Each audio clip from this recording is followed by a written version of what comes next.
Alors, la chose que je veux dire pour cette dernière partie, bon, je dirais pour cette partie, voilà, de ce thème, c'est qu'il faut savoir que Jésus-Christ est le seul médiateur entre Dieu et les hommes.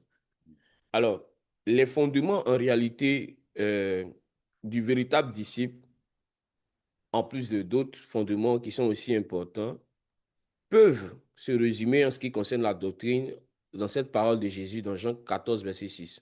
Je suis le chemin, la vérité et la vie. Nul ne vient ou nul ne va au Père que par moi. Alors, cette affirmation de Jésus-Christ, nous avons parlé de Jésus-Christ comme étant le chemin. Nous sommes en train de parler en ce moment de Jésus-Christ comme étant la vérité et nous allons parler aujourd'hui un peu de Jésus-Christ comme étant, si vous voulez, le seul médiateur entre Dieu et les hommes. Je vais parler des signaux qui montrent que nous sommes en face d'une fausse doctrine, mais je vais aussi parler de Jésus-Christ comme étant le seul médiateur. Alors, je vais introduire aujourd'hui avec cette notion, Jésus-Christ, seul médiateur entre Dieu et les hommes.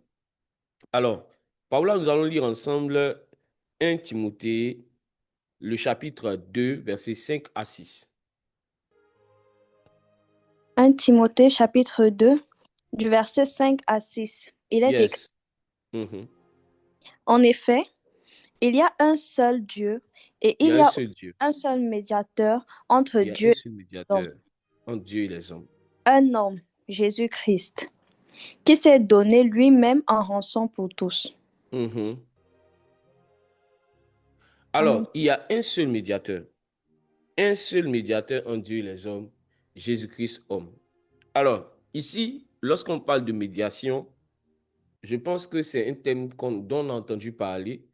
On voit la plupart du temps quand des pays sont en crise, lorsqu'il y a du mal à pouvoir réconcilier les parties adverses, on appelle un médiateur. Et le médiateur est chargé, bien évidemment, de réconcilier les parties et il est chargé d'être comme un pont entre les différentes parties. C'est-à-dire que pour que la partie A qui est adverse à la partie B puisse euh, parler à la partie B, il faut emprunter le pont du médiateur. Le médiateur. Alors, Jésus-Christ est le médiateur entre Dieu et les hommes. C'est par Jésus-Christ que nous avons la paix avec Dieu. Hors Jésus-Christ, il n'y a pas de paix avec Dieu. Hors Jésus-Christ, il n'y a pas de moyen de pouvoir, mes frères et sœurs, avoir une réelle communication avec Dieu. Jésus-Christ est le Wi-Fi céleste qui nous permet de nous connecter à l'Internet de Dieu.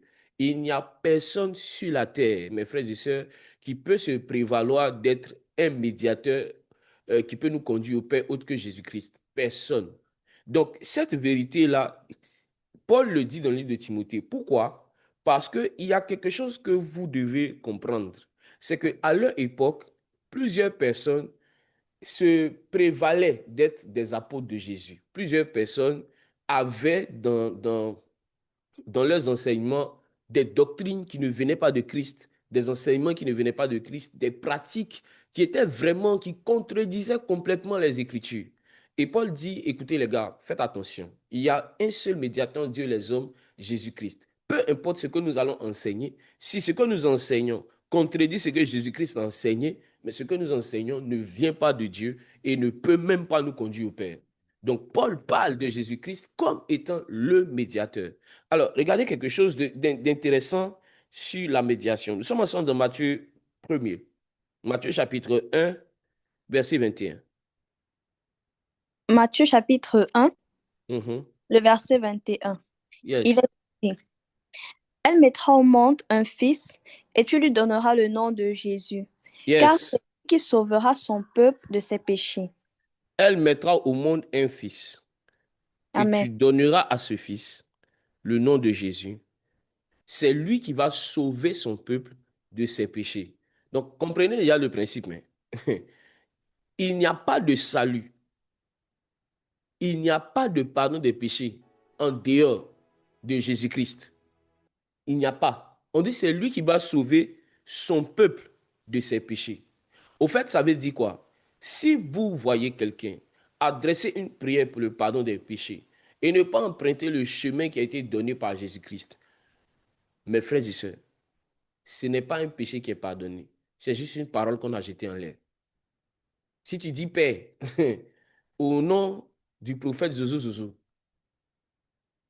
pardonne mes péchés, tes péchés ne seront pas pardonnés. Si tu dis au nom de tel saint, tes péchés ne seront pas pardonnés. Si tu dis au nom de la maman de Jésus, tes péchés ne seront pas pardonnés. Toute personne, toute personne qui emprunte un autre chemin que celui de Jésus-Christ pour en réalité confesser ses péchés, cette personne-là, je vous le dis, et c'est écrit dans la parole, n'est pas en train de faire les choses comme il se doit et ne va pas obtenir le résultat qu'elle espère. Amen. Alors, regardez quelque chose. Je vais vous montrer un truc puissant dans les Écritures. On va lire Acte 10, verset 43. Acte 10, verset 43. Acte 10, le verset Yes. 43. Yes. Il est écrit, Mhm, verset 43, tous les prophètes rendent de lui le témoignage que mhm. toute personne qui croit en lui reçoit par son nom le pardon des péchés. Uhum. Tous ceux qui croient en lui reçoivent par son nom le pardon des péchés. Au fait, Jésus-Christ en tant que médiateur, en fait, il dit que Jésus-Christ est le seul passeport pour aller, tu vois, dans l'avion qu'on appelle Dieu, qu'on appelle ciel, qu'on appelle paradis. Il n'y a que Jésus seul. Vous ne pouvez pas avoir accès à Dieu sans passer par Jésus. Ce n'est pas par un saint qu'on arrive à être connecté à Jésus. Ce n'est pas par un prophète, un pasteur, un bishop, un homme de Dieu soit-il, qu'on passe pour aller à Dieu. Non, le seul chemin, le seul médiateur entre Dieu et les hommes, c'est Jésus-Christ. Alors, pourquoi j'établis cette vérité-là? Parce que il y a dans les temps dans lesquels nous sommes beaucoup de doctrines, beaucoup d'enseignements qui ont tendance à, si vous voulez, à mettre un autre médiateur au-dessus du médiateur qui est le seul Jésus-Christ. Aujourd'hui, vous allez voir des religions où on prie au nom du papa nouveau. On prie au nom du papa pasteur Zouzou Zouzou. On prie au nom de lui. Bon, écoutez, le problème ici, c'est que on est vraiment en face d'une fausse doctrine. Parce que tout ce qui se place au-dessus de Jésus, tout ce qui se place au-dessus du Maître ne vient pas de Christ, ne vient pas n'est pas la vérité. Vous comprenez ceci. Maintenant, même encore pour chasser les démons, quand on dit que Jésus-Christ est le seul médiateur entre Dieu et les hommes, ça veut dire aussi que c'est par le nom de Jésus qu'on peut avoir la victoire sur les démons. Ce n'est pas au nom d'un saint, ce n'est pas au nom d'un ange, soit-il, qu'on peut avoir la victoire au-dessus des démons. J'introduis ce message de cette manière pour vous faire comprendre une réalité, mes frères et sœurs. Chaque fois que vous partez quelque part et que vous voyez qu'un homme a pris la place de Dieu, une doctrine a pris la place de Dieu, par le fait d'enlever Jésus-Christ de son trône, par d'enlever Jésus-Christ de sa position céleste, il faut savoir que vous êtes en face d'une fausse doctrine. Est-ce que vous comprenez cela? Est-ce que vous comprenez cela? La parole de Jésus est la seule parole. Le sang de Jésus est le seul sang par lequel nous sommes pardonnés nos péchés. Hormis Jésus, il n'y a pas de pardon des péchés. Mes frères et sœurs, c'est Jésus-Christ seul. Jésus-Christ seul. C'est des choses qu'il faut comprendre. C'est des choses qu'il faut comprendre. C'est des choses qu'il faut implémenter. C'est des choses avec lesquelles il faut compter. Mes frères et sœurs, vous avez compris ces principes. Je vais maintenant on va lire un dernier passage. Alors, Philippiens 2, verset 10 à 11. Nous sommes juste dans l'introduction. Philippiens 2, verset 10 à 11. Philippiens 2, verset 10 à 11. Philippiens 2, Mhm. du verset 10 à 11. Il est écrit, Yes. Mhm. afin qu'au nom de Jésus, chacun Mhm. plie le genou dans le ciel, sur la terre et sous la terre, OK. et que toute langue reconnaisse que Jésus-Christ est le Seigneur, à la gloire de Dieu le Père. OK. Mes frères et sœurs, on dit que c'est au nom du pasteur Zouzou Zouzou ou bien de l'apôtre Zoulou Zoulou, je ne sais pas. Est-ce que c'est en son nom que les démons fléchissent? Non, c'est au nom de Jésus. Donc, quand on dit, parce que je veux vraiment que vous compreniez cela, hein, parce que vous savez, vous écoutez les enseignements, hein, aujourd'hui, pardon, les chrétiens, ce n'est pas vous forcément, hein, la majorité des personnes écoutent les enseignements, mais ils font autre chose. Ils font autre chose. J'ai dit la dernière fois qu'il y a un monsieur qui était en train de prier, il dit au nom du Dieu de mon père, il y a un lézard qui lui est apparu. Et puis le lézard dit, tu m'as appelé, je suis là. Il dit, non, j'ai dit au nom du Dieu de mon père. Le lézard lui a dit, c'est moi le Dieu de ton père. Donc, il a failli dire ce jour-là au nom du Dieu de mon grand-père. Là, voici, c'est un cafard qui a parlé. Le cafard dit, c'est moi le Dieu de ton grand-père. En fait, faites attention. Ne soyez pas friands des témoignages plus que de la parole de Dieu. La parole de Dieu est le témoignage au-dessus de tout témoignage. Ne soyez pas friands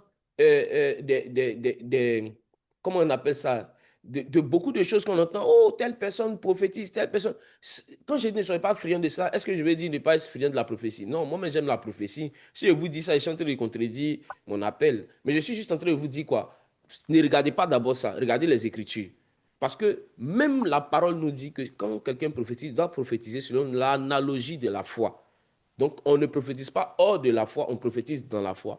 Si tu as écouté quelqu'un qui t'a dit que, ah, mon prophète là, vraiment, il est de Dieu, il est de Dieu, il a une eau, il a une photo, il faut mettre sa photo dans ta caisse, là, l'argent va venir, il faut boire son eau, à faire attention.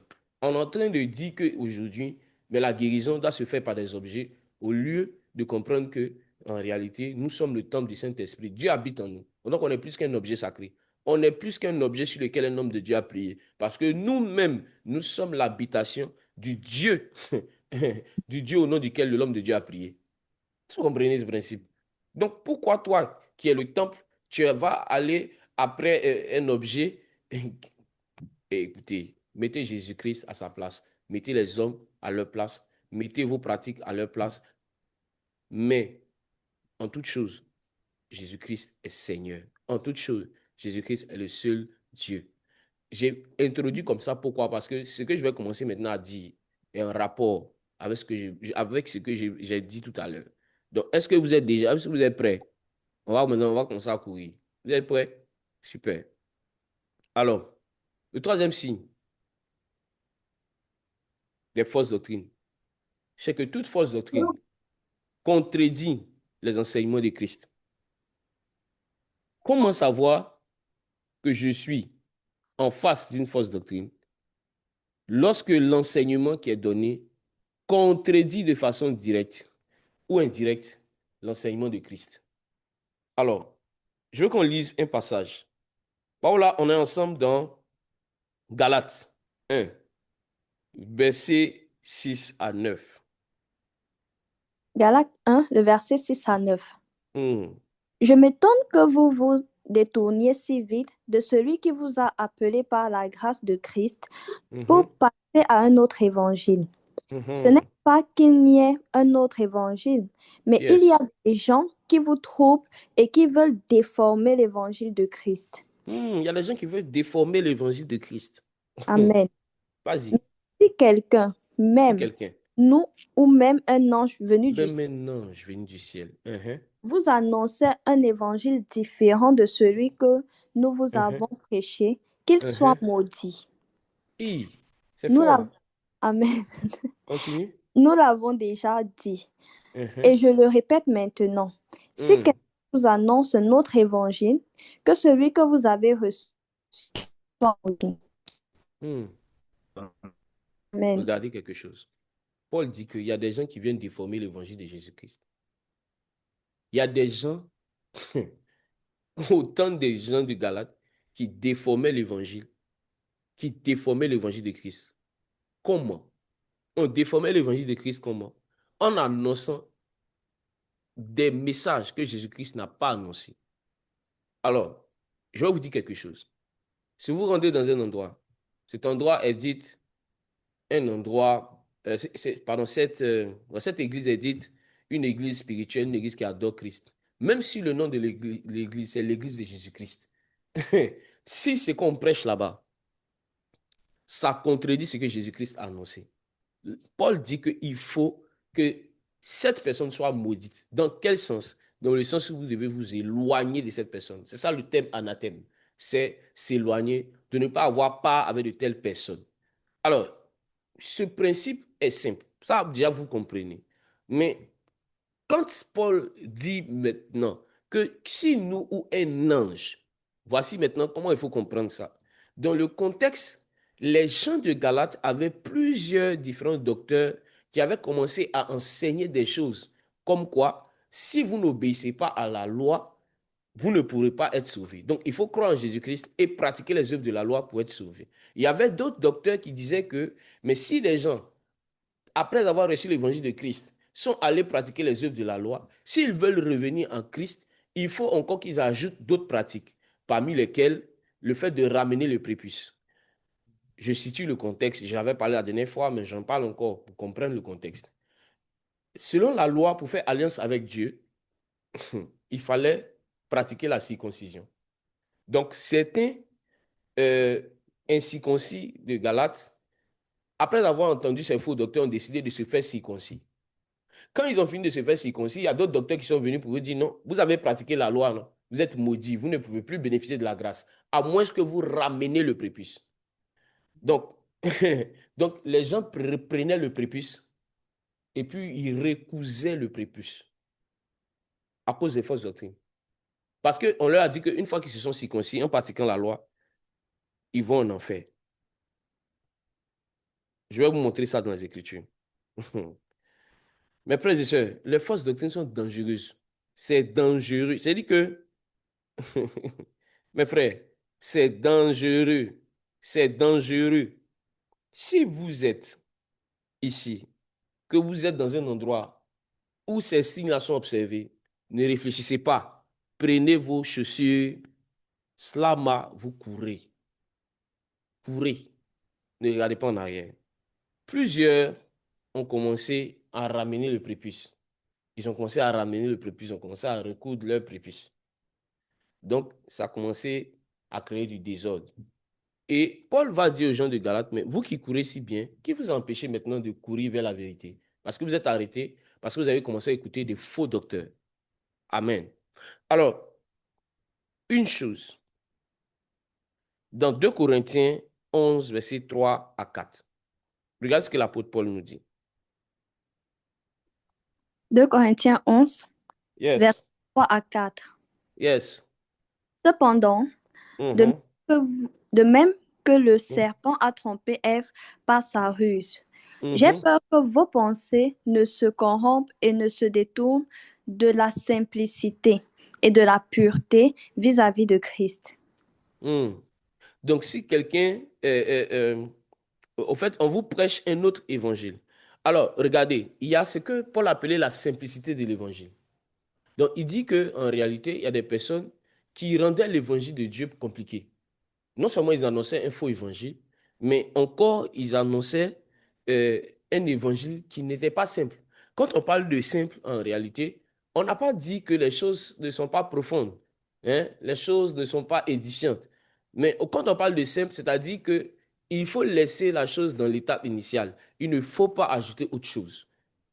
Mes frères et sœurs, un évangile où on te dit que si tu n'as pas récité 3 fois Psaume 23, regardez quelque chose. Paul dit qu'il y a des gens qui ne rendaient pas l'évangile simple. Donc, il n'était pas en train de dire, je répète ce que je disais, il n'était pas en train de dire que l'évangile simple, c'est l'évangile qui n'est pas édifiant, on ne parle pas de profondeur. Dieu même est mystérieux dans sa manière d'expliquer les choses même. Tu vois, il y a des choses, par exemple, ce dimanche, on va le voir, quand Jésus dit que Abraham a vu mon jour, les gens disent, mais toi, tu n'as que 50 ans et tu dis que tu as vu Abraham. Ceux qui lisent ce passage de façon très superficielle, bon, pas très superficielle, mais en fait, il y a un niveau de profondeur qu'ils n'ont pas. C'est qu'ils disent que euh, clairement que, bon, quand Jésus disait Abraham a vu mon jour, il est en train d'expliquer qu'il était Dieu, que Abraham en réalité l'a vu avant. Ça, c'est profond. Ça, c'est profond. Mais il y a une profondeur encore plus grande. C'est que les pharisiens ne disent pas que Jésus-Christ n'a pas vu Abraham. Ils disent qu'il n'a que 50 ans. Donc, ça veut dire qu'il y avait des expériences que les pharisiens et les juifs d'un temps avaient par des visions des personnages qui ont existé à partir de 50 ans.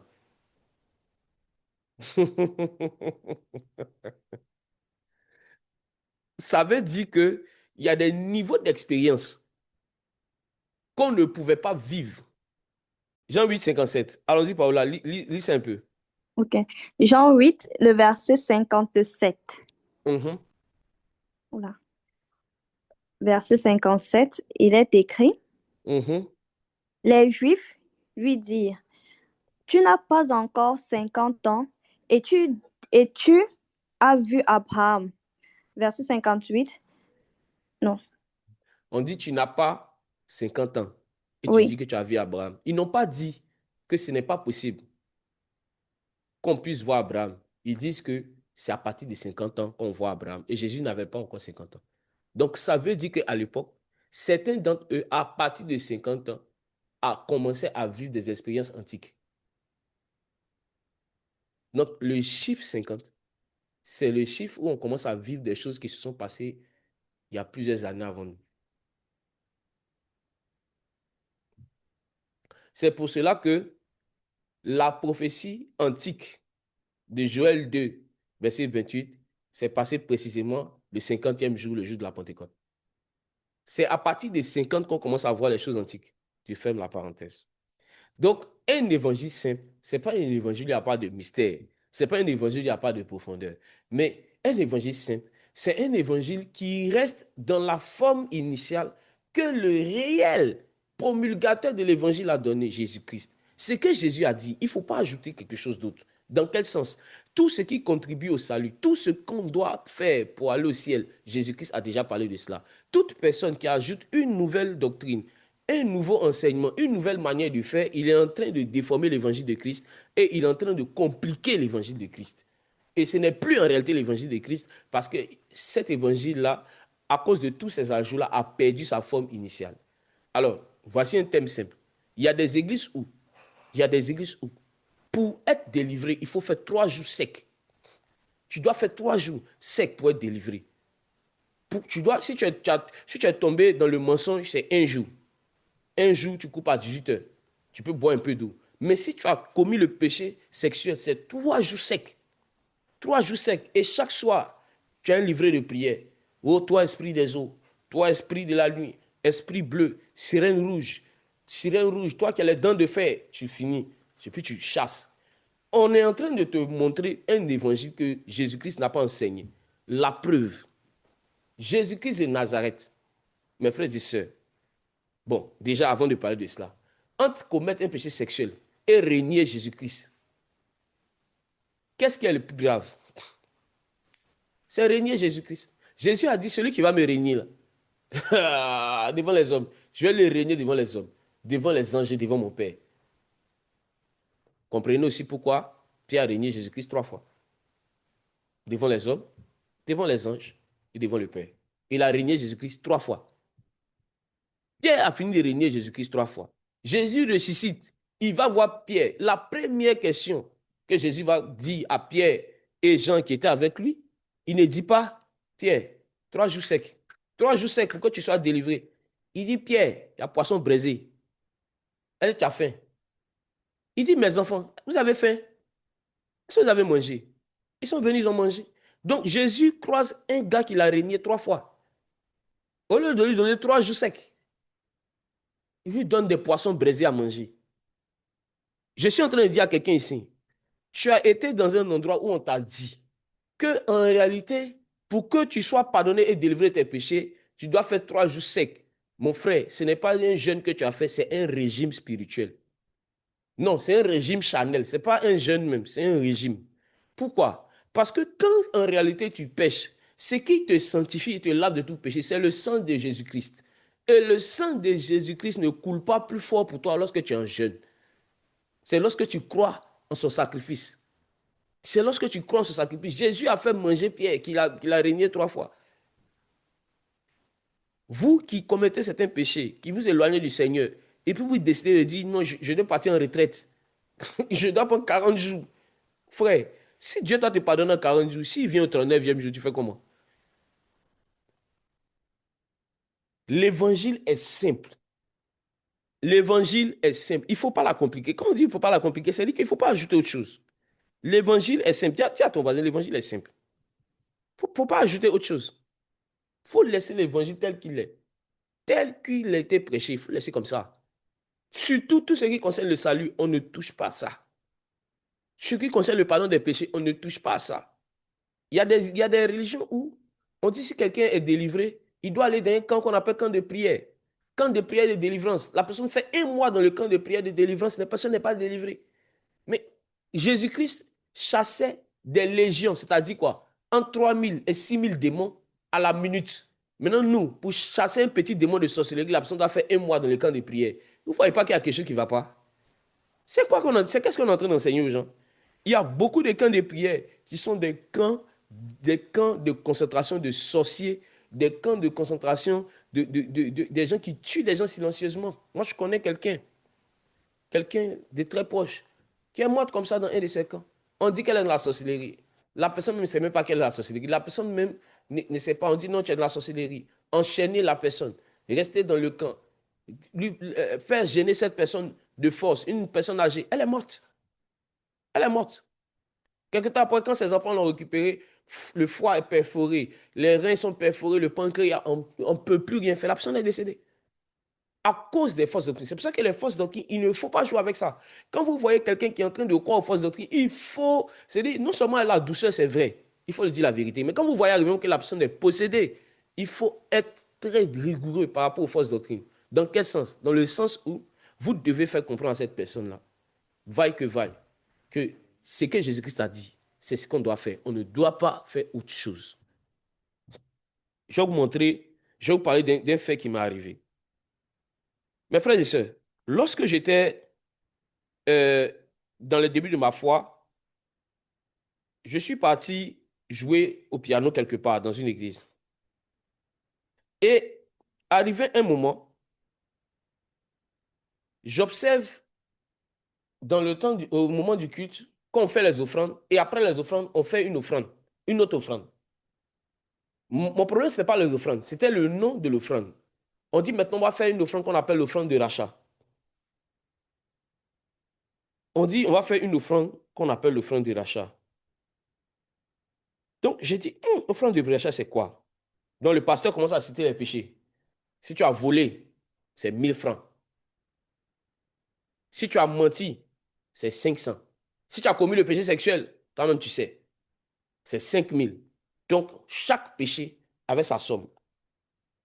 Et les gens venaient, prenaient l'argent, mettaient sous l'autel, et puis ils s'agenouaient. Seigneur, nous te demandons pardon, nous te demandons pardon, nous avons menti, nous avons commis des actes sexuels. Nous, toi et puis qui? Toi et puis qui? Tu as fait ça avec qui? Tu as fait ça, toi seul, tu dis nous, ça fait rien. Faut faire. C'est ton âme, ton corps et ton esprit. C'est vous qui avez fait ça. Donc, non, on a fait ça, nous avons fait ça, nous avons fait ça. Et chaque personne venait. Quand tu viens, quand tu finis de faire cette prière, l'homme de Dieu prend ton offrande. Et puis il dit, tu as fait quoi? Et puis tu lui dis, quand tu lui dis, il dit, bon, c'est pardonné, tes péchés sont absous. Il prend l'argent, il met dans le panier. Ça m'avait scandalisé. Ça m'avait scandalisé. Pourquoi des gens pouvaient facilement commencer à pratiquer des choses comme ça? Certains même, ils vont jusqu'à donner leur argent et tout ça. Et on m'a dit qu'on appelle ça offrande de rachat. Alors, qu'est-ce que j'ai fait, mes frères et sœurs? J'ai décidé de méditer sur le sujet.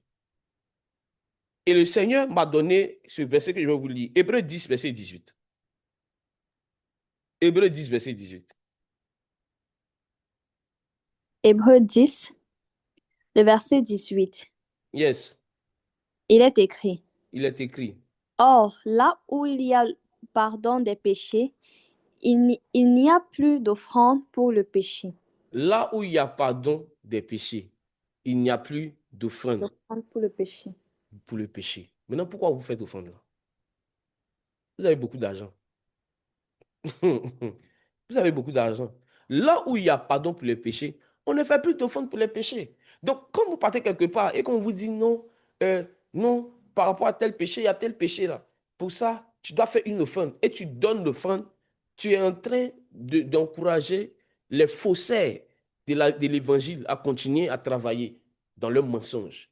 Tu dois non seulement ne pas donner ton argent, et tu dois les dénoncer. C'est-à-dire que tu leur parles. S'ils ne comprennent pas, il faut les dénoncer pour ne pas que les autres souffrent de cela. Est-ce que vous savez que dans cette affaire de fausse doctrine-là, il y a des gens qui meurent, il y a des parents qui dilapident leur héritage, qui dilapident leur bien à cause des fausses doctrines. C'est pour ça qu'il ne faut pas jouer avec ce sujet. Ce sujet est important. Normalement, cet enseignement-là, tu dois l'écouter, non seulement pour toi-même être édifié, mais pour délivrer d'autres personnes. Délivrer quelqu'un d'un démon, c'est facile, mais délivrer quelqu'un d'une fausse compréhension, c'est difficile. Et encore plus, délivrer quelqu'un qui croit qu'il est dans la vérité, c'est difficile. Mais je crois que par la puissance de Dieu, par l'onction de Dieu, nous pouvons faire ces choses. C'est pour ça qu'on reçoit ce message. Ce message est une puissance. Pour que tu partes, pour enlever certaines personnes sous des jougs. Il y a beaucoup de doctrines comme ça qui contredisent les Écritures. Par exemple, il y a une doctrine que vous faites beaucoup, surtout dans le combat spirituel. Et la plupart des fausses doctrines aujourd'hui dans le milieu évangélique, surtout dans le milieu évangélique, sont dans le combat spirituel. La doctrine des liens. Nos pères ont mangé les raisins, les dents des enfants ont été agacées. Et ça prend ça ici. Ça découpe les liens, ça les brise, ça découpe, ça les... Ok, d'accord. Avez-vous pris le temps de méditer sur ce sujet dans une profondeur, en enlevant les lunettes de votre communauté, en prenant les lunettes de la Bible? Est-ce que vous avez vu ces choses-là à la lumière des Écritures? Je vous montre ça. 2 Chroniques 25, verset 4. Hmm.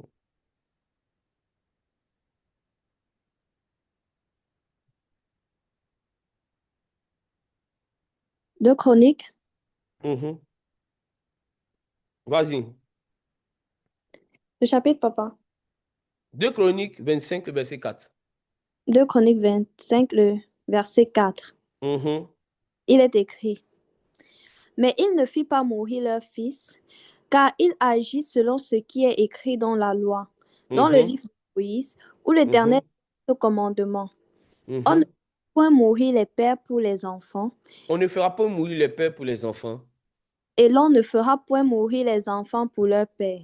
On ne fera pas mourir les enfants pour leur père. Mais on fera mourir chacun pour son péché. On fera mourir chacun pour son Péché. péché. Bon, les gars, le roi ici, il a agi en fonction de lui-même ou en fonction de ce qui est écrit dans la loi de Moïse. Il a dit c'est en fonction de ce qui est écrit dans la loi de Moïse. Je vous montre encore une preuve de cela. Ensemble dans Exode 20, à partir du verset 4. Regardez quelque chose. Il y a beaucoup de personnes ici qui sont victimes des escroqueries évangéliques masquées sous cette affaire de briser les liens. Je vous dis la vérité. Que ce soit un pape, que ce soit un archibishop, archipape, pape, peu importe son niveau de papaya, toute personne qui prêche quelque chose, qui contredit l'évangile de Christ, cette personne-là est dans le mensonge, peu importe son titre, peu importe les miracles, peu importe ce qu'elle peut voir. Ce qui compte, c'est ce que Jésus-Christ a dit. Les Yes. fausses doctrines produisent des faux miracles. Ce n'est pas que ça ne produit pas des miracles, ça produit des faux miracles. Yes. Hmm. Allons-y. Exode 20 à partir du verset 4. Regardez Exode 20, verset 4. Tu ne te feras plus d'image, ni de représentation quelconque, choses qui sont en haut dans les cieux, Mhm, qui sont en bas sur la terre, et qui sont mhm, dans les eaux plus bas que la terre. Verset mhm. 5. Verset Tu ne 5. te prosterneras point devant elles, Tu ne te prosterneras point devant elle. Allons-y. et tu ne les serviras point. Continue Car seulement. moi, l'Éternel, ton À Dieu, moi je l'Éternel. suis un Dieu Je suis un Dieu jaloux. qui punit l'iniquité des pères sur les enfants Je jusqu'à la punis l'iniquité des troisième et la pères sur les enfants jusqu'à la quatrième génération, jusqu'à la troisième et la troisième quatrième génération. de Maintenant, ceux la qui suite. me haïssent. Voilà, regarde. Il dit, Et je qui... punis l'iniquité des pères sur des enfants jusqu'à la Mhm. troisième et la quatrième génération de ceux qui me haïssent. Donc, il y a une précision. Ce péché-là, ça ne touche pas ceux qui ont décidé de ne pas haïr Dieu. Ceux qui Yes. aiment Dieu, ils ne sont pas concernés par cela. Mm. Tu n'avais pas vu ça? C'est les Écritures. Il faut prendre le temps, tout ce en quoi tu crois, à partir d'aujourd'hui, prends la Bible et puis réfléchis. Enlève les lunettes de ta religion, réfléchis. Réfléchis. Relis le passage. Il Le punit verset. l'iniquité. Il punit l'iniquité des pères. Mm. Le verset 5. Mhm, Tu ne te prosterneras point devant elle, et tu ne mhm, les serviras point, car moi, mhm, l'Éternel, ton Dieu, mhm, je suis un Dieu jaloux, qui mhm. punit l'iniquité des pères sur les enfants jusqu'à la troisième et quatrième génération de ceux qui me haïssent. De ceux qui font quoi? Qui me haïssent. Ça ne te concerne pas. Regarde, la preuve que ça ne te concerne pas, regarde la suite. La suite est étonnante. Ce verset-là, on t'a toujours donné la partie A, on t'a jamais donné la partie B. Lis la partie B, Verset 6. verset 6. Et qui fait miséricorde Oh, jusqu'en j'ai mille fait miséricorde. générations, Jusqu'à combien de générations? 1000 générations. À, 1000 générations. yes. À À qui? ceux qui m'aiment et qui gardent mes commandements. À ceux qui m'aiment et qui gardent mes commandements. Au fait, tes parents ont péché. Ils vont supporter les conséquences de leur péché. Mais si toi, tu te répands, tu marches avec le Seigneur, c'est impossible que ces choses te touchent. Si tu marches avec Jésus, tu aimes Jésus, c'est impossible. Si ça te touche, alors que tu dis être un Christ, en réalité, tu es victime d'un autre verset. Ce que tu crains, c'est ce qui t'arrive. Ce que tu crains, c'est ce qui t'arrive. Si tu doutes de la puissance de Dieu pour te délivrer totalement, la puissance du diable pour te rendre esclave totalement sera toujours disponible pour toi. Si tu manques le ciel, ce n'est pas sûr que tu vas manquer l'enfer. Je te dis la vérité. Je te dis la vérité. Il faut rester ferme. Ce que Jésus a dit, moi je suis un témoignage particulier pour ça. Les trucs est brisé, brisé, brisé, brisé. Enfin, je ne suis pas dans ça. Je suis un Christ. Attendrai que toi, tu ne sais pas qui tu es en Christ. En Christ, la Bible dit que non seulement toutes les choses anciennes sont passées, toutes choses sont devenues nouvelles, mais encore, toutes choses sont passées, toutes choses sont anciennes, toutes choses sont devenues nouvelles. Mais encore, ce qui est intéressant, c'est que la Bible nous dit qui nous a donné le pouvoir, le pouvoir, le pouvoir, le pouvoir, dis avec moi le pouvoir de marcher sur les serpents, sur les scorpions et sur toute la puissance du diable. Et rien ne pourra nous nuire. Frère, si moi je marche sur la puissance du diable, qui est mon grand-père Paclo Paclo du village, je ne sais pas quoi là, pour pouvoir réussir à me maintenir sous une domination? Lui-même, son patron, je marche sur lui. Tu ne sais pas qui tu es en Christ. Tu ne sais pas qui tu es en Christ. En Christ, on a reçu le pouvoir de marcher sur les serpents, les scorpions, sur toute la puissance de l'ennemi. Mais pourquoi tu laisses ce que Jésus dit là? Et puis tu vas croire autre chose. Voici ton problème. Non. En fait, tu as un esprit de famille que tu ignores. Demain, je vais parler de ça. Il y a des gens qui ont des esprits de famille. En fait, les esprits de famille, hein, ce n'est pas ce que tu penses là, où tu es né de nouveau, tu marches avec Jésus, et puis tu as des liens de famille, c'est pas ça. Toi, ton esprit de famille, en fait, ça vient de l'église de la famille.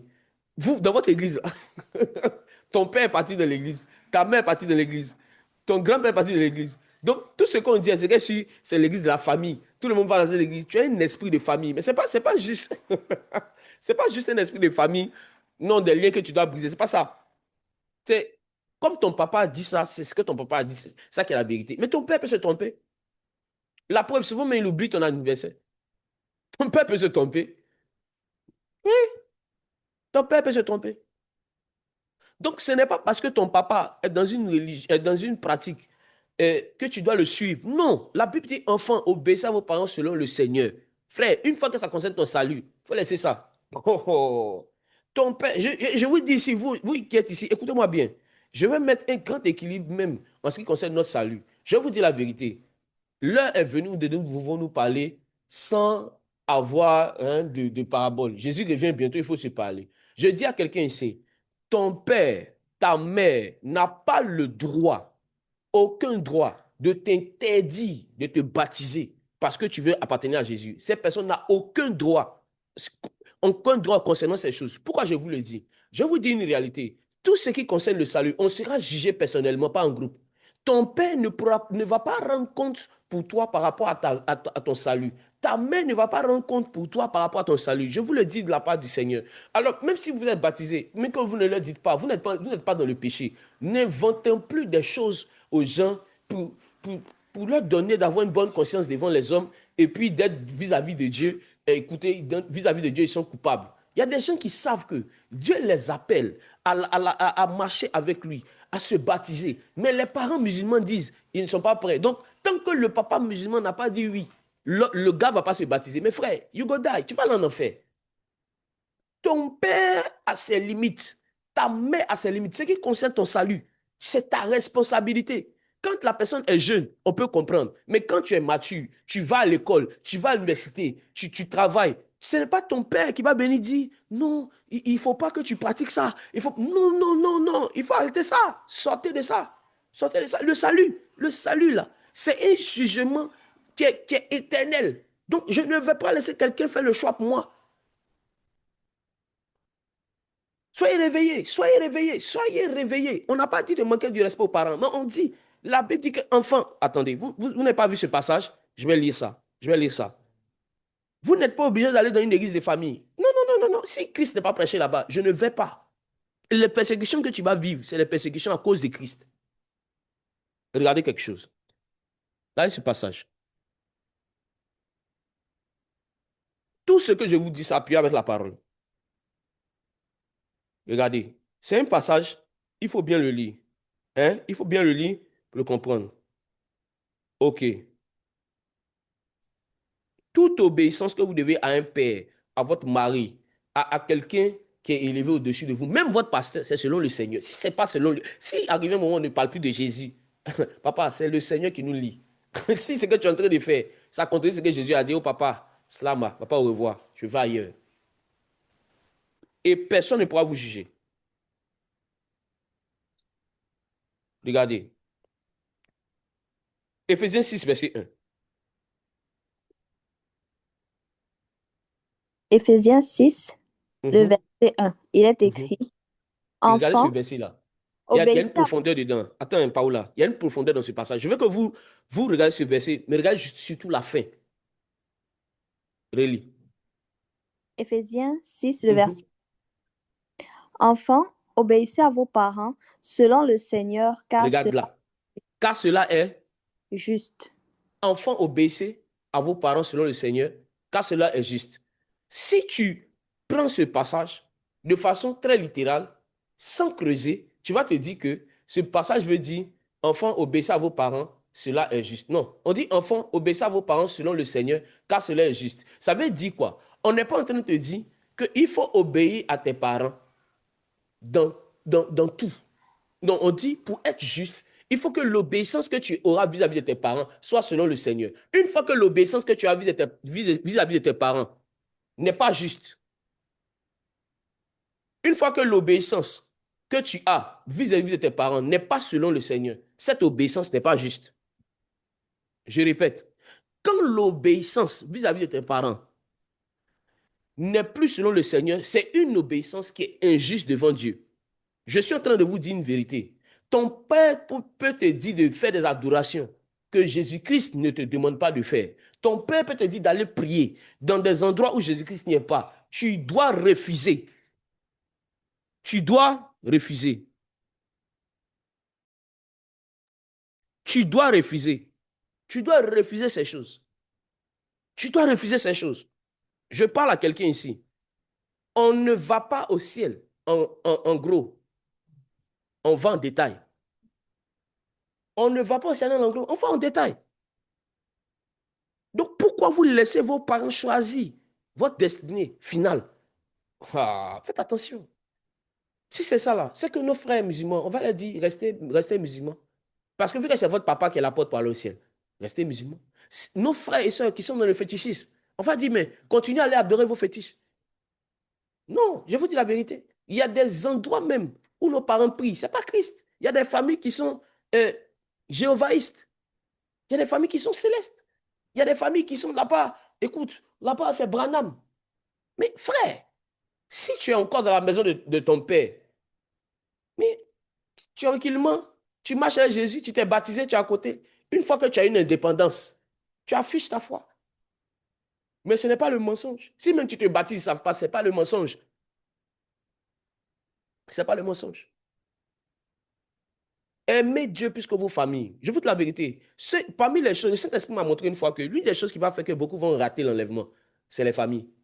Les fausses doctrines contredisent les enseignements de Jésus. Les fausses doctrines suppriment la croix. Ça supprime la croix. On enlève la croix. On te dit que, tu sais, toi aussi tu parles au ciel.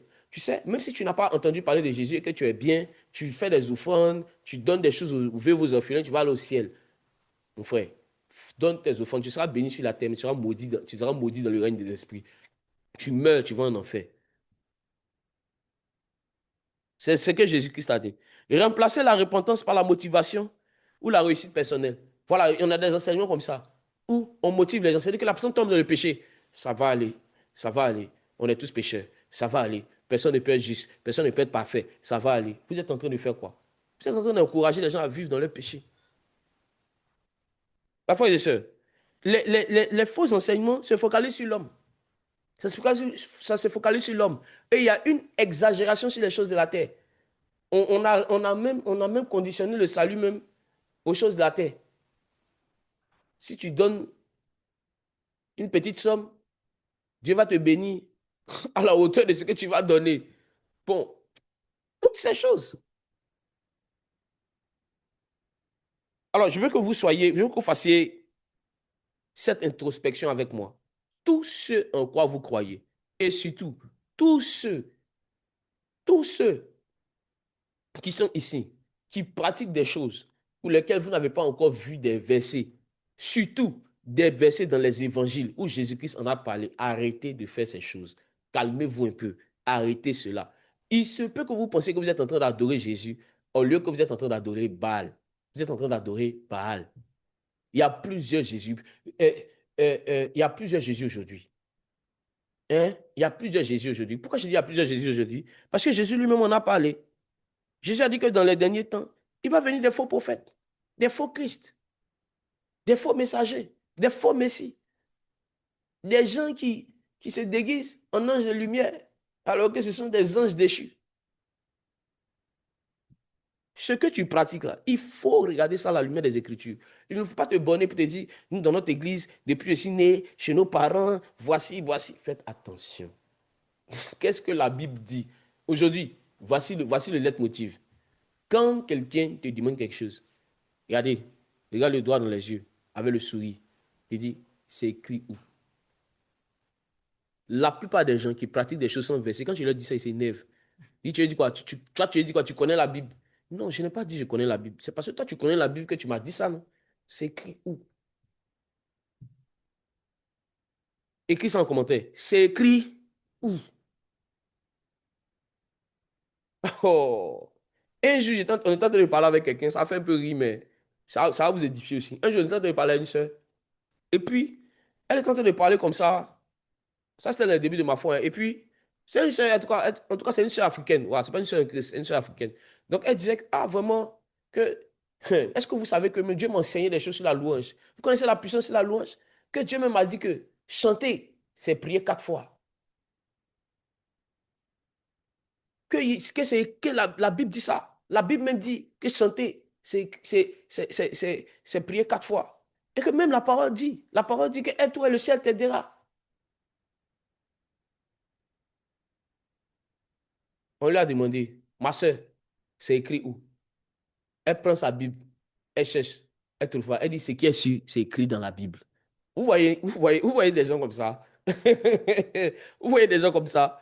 Des gens qui croient, qui prêchent des choses. C'est écrit nulle part. En fait, c'est écrit partout sauf dans la Bible. C'est écrit dans leur tête, mais c'est pas écrit dans la Bible. C'est dans leur tête. C'est dans leur tête, dans leur manière de voir, dans leur tradition. C'est écrit dans l'église, mais c'est pas écrit dans la Bible. Quelque chose peut être écrit dans une église, mais c'est pas écrit dans la Bible. Hey, mes frères et sœurs, prenez le temps à la lumière des Écritures. Ne vous fâchez pas vite. Fâchez-vous avec Jésus. Ne vous fâchez pas avec ceux qui prêchent. Fâchez-vous avec Jésus. C'est Jésus qui a dit. C'est Jésus qui nous amène tous dans ces problèmes-là. Il dit, nul ne va au Père que par moi. J'ai dit à un frère que l'une des affirmations qui nous crée aujourd'hui les problèmes, nous les chrétiens, c'est ce que Jésus-Christ a dit dans Jean 14, verset 6. C'est l'affirmation la plus dangereuse. Il dit que toute personne qui pratique autre chose que ce que lui a dit là, toute personne va en enfer. Yeah! Jésus parlait quand même, hein. Donc là, à cause de celui qui a dit cela, on est obligé de se conformer à sa parole. En Christ, ce n'est pas tout chemin qui mène à Rome, hein. Tout chemin mène en enfer. Oh, oh. Mais il y a un seul chemin qui mène au ciel. Pour aller au ciel, là, c'est un seul chemin. Pour aller à Rome, l'enfer, tout chemin mène là-bas. Même tout chemin peut mener là-bas. Hmm. Allez mélanger Jésus-Christ avec vos traditions. Parce qu'on va vous dire que non, le prophète Zouzou Zouzou a dit, le pasteur Marc Loco a dit, non, arrêtez ça. Amen. Donc, il y a des exemples historiques. Donc, on a ce qu'on appelle les gnostiques au deuxième siècle. Allez faire des recherches sur les gnostiques. Les gnostiques prêchaient un Jésus différent. Un Jésus qui n'est pas mort à la croix. Et c'est ce Jésus-là même que certaines religions veulent nous faire accepter. Un Jésus-Christ qui n'est pas mort à la croix. Il est venu comme prophète, il est mort comme prophète. Non, non, non, non, non. Jésus-Christ est venu sur la terre. Il est mort et ressuscité. Ça, c'est ce qui est écrit. Dis à ton voisin en ligne, par commentaire, c'est écrit où? C'est écrit où? Et voilà, au 4e siècle, il y avait un certain Arius. Allez faire des recherches sur Arius. Arius a dit que Jésus-Christ n'est pas Dieu. Jésus-Christ est un homme. Oui, Jésus-Christ n'est pas Dieu. Il n'est que homme. Il est 100% homme, il n'est pas Dieu. Et cela a nécessité un concile, le concile de Nicée, où où Arius a été simplement confronté vis-à-vis des Écritures. Et il n'a pas pu défendre ce qu'il disait. Il n'a pas pu défendre.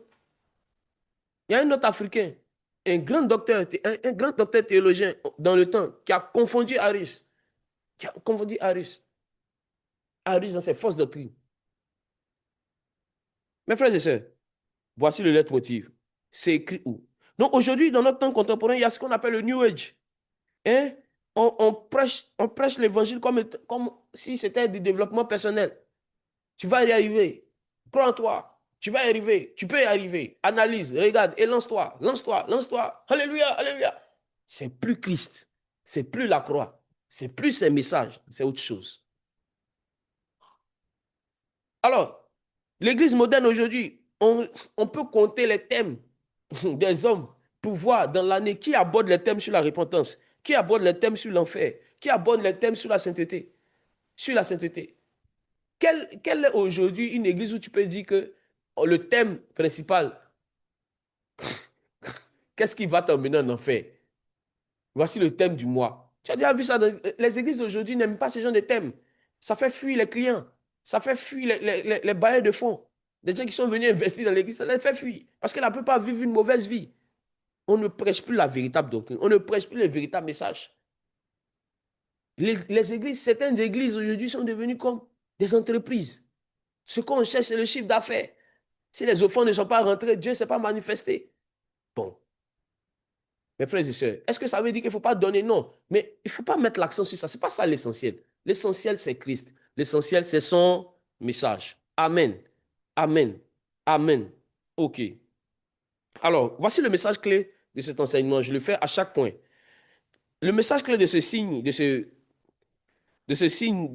cette forte doctrine, c'est que si un enseignement ne ressemble pas à Christ, ne conduit pas à Christ et ne glorifie pas Christ, il ne vient pas du ciel. C'est clair. Si un message, un, ne ressemble pas à Christ, deux, ne conduit pas à Christ, trois, ne glorifie pas Christ, ce message, ça vient de partout, sauf du ciel. Voilà, ça vient de l'enfer, si tu veux, ça vient d'un grand-père, d'une grand-mère, d'un tonton là-bas et tout ça. Et Paul était clair, il dit, même si nous ou un ange, certaines personnes-là, ils vont te dire, j'étais dans la forêt, Jésus m'a apparu. Et Jésus m'a dit que désormais, le nouveau Jésus, c'est moi, le frère Victor. C'est moi, le frère Victor, je suis le nouveau Jésus. Et on dit, mais Victor, il a vu Dieu. Toi, tu étais là quand le gars a vu Dieu.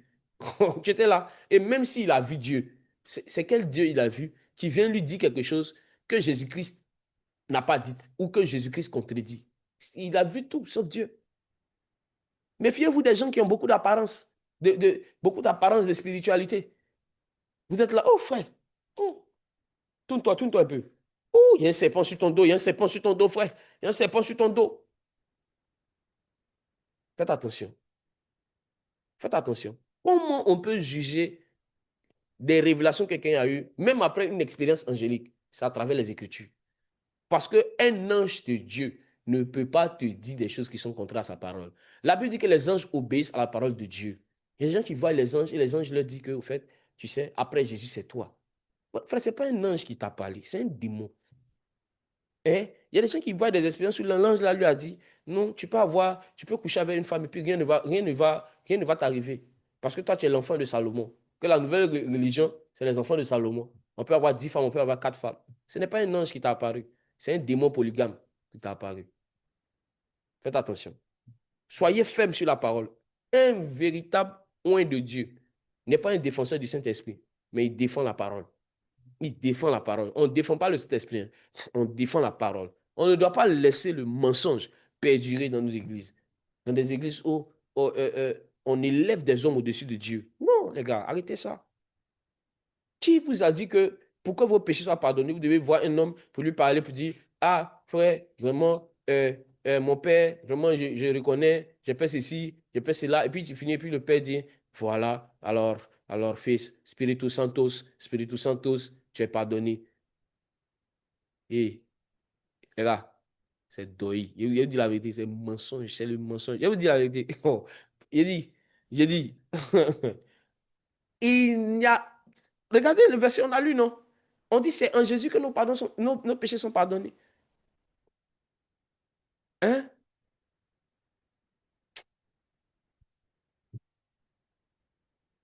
Hmm. Alors, on n'allait pas prendre les huiles d'onction à 300 dirhams, 400 dirhams pour délivrer vos démons, hein. Ne cherchez pas à rencontrer Jésus, hein. Comptez sur huile. Si c'est l'huile qui a délivré, là, ça se vend au supermarché, on peut tous aller payer. Il faut laisser ça. Laissez ça là. La délivrance au nom de Jésus. L'huile est un moyen, l'huile n'est pas le but. L'huile n'est pas une tradition. Il dit c'est en son nom qu'on va chasser les démons. C'est tout. Maintenant, toi, tu es dans son nom. Parce que tu as accepté que tu es dans son nom. Et puis tu es possédé. Tu es chrétien. Dans ton corps, le Saint-Esprit fait chambre à part avec un démon. Et puis tu es fier de dire ça. Que non, je suis chrétien, mais je suis possédé. Peu importe la théologie que tu vas dire, si tu meurs avec un démon dans ton corps, au ciel, là, tu ne vas pas là-bas. Il faut réfléchir à ça. Jésus est tellement faible. Toi, ton Jésus, là, il est tellement faible qu'il ne peut même pas te délivrer d'un petit démon. Lui qui chassait 6000 démons. Juste d'une seule parole. Maintenant, toi, le petit démon de masturbation qui est dans ta vie, là, lui ne peut pas chasser ça. Tu dis, non, je suis chrétien, mais de temps en temps, je suis possédé un peu chrétien bipolaire, chrétien hybride. Tu fais honte. Ta foi chrétienne fait honte. Les frères et sœurs, ne jouez pas les fausses doctrines. Les fausses doctrines, là, c'est ce qui emmène beaucoup de gens en enfer aujourd'hui. Si quelque chose n'est pas écrit, si quelque chose contredit ce que Jésus-Christ a dit sur tout ça, il ne faut pas jouer avec. Il ne faut pas t'amuser avec. Amen. Est-ce que le message est sucré? Est-ce que le message est sucré? Hmm. Allons-y. Pour aujourd'hui, le deuxième signe que nous sommes en face d'une fausse doctrine, c'est que les fausses doctrines vous éloignent de l'Église et vous rapprochent de la solitude. Comment savoir que là, je suis en face d'une fausse doctrine? C'est lorsque l'enseignement a pour but de me faire quitter une église où on prêche réellement Jésus-Christ, ou me faire quitter surtout, voilà, écoutez-moi bien, ce point-là, surtout la communion fraternelle. Je vais vous expliquer ça de façon très simple. Il y a des endroits où, quand quelqu'un tombe dans le péché, on dit ne le saluez plus. Ne le saluez plus. Il doit faire sa repentance au moins pendant un mois. On met un banc là-bas où le gars doit s'asseoir. Personne ne doit le saluer. C'est une fausse doctrine. C'est un faux enseignement. Le péché n'est pas sur le corps. Le péché, c'est dans l'âme. Donc, c'est pas parce que c'est pas lorsque tu vas saluer quelqu'un qui a péché que le péché va te contaminer.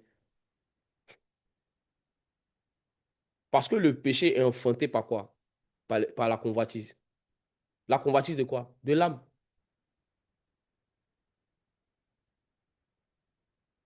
Hmm.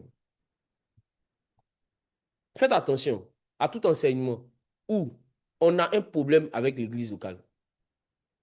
Un enseignement qui va vous donner de dire que vous êtes des chrétiens, vous ne devez pas avoir d'église locale. Vous ne devez pas avoir d'assemblée locale. Vous devez rester dans vos maisons pour prier, pour parler à Dieu. Ce sont des enseignements qui viennent tout droit de l'enfer.